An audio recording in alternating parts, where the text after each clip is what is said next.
নামাজ ভঙ্গের মূল 10টি কারণ। ১.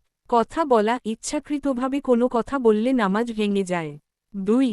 অতিরিক্ত নড়াচড়া, যদি কেউ লাগাতার 3বারের বেশি অপ্রয়োজনীয়ভাবে নড়ে তাহলে নামাজ ভেঙে যায়। 3. হাসি, নামাজে দাঁড়িয়ে জোরে হাসলে নামাজ নষ্ট হয়ে যায়, আর রুকু সিজদায় হলে অজুও নষ্ট হয়। 4. অজু ভেঙে যাওয়া, বাতাস বা অন্য কারণে অজু ভেঙে গেলে নামাজও ভেঙে যায়। 5. খাওয়া বা পান করা, নামাজে কিছু খেলে বা পান করলে নামাজ বাতিল। 6. কিবলা থেকে মুখ ফিরিয়ে নেওয়া, ইচ্ছাকৃতভাবে কিবলা থেকে মুখ সরিয়ে ফেললে নামাজ ভেঙে যায়। 7.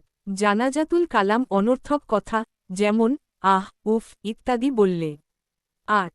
বাহ্যিক কোনো কাজ করা, যেমন জামা খুলে ফেলা, মোবাইল চালানো ইত্যাদি।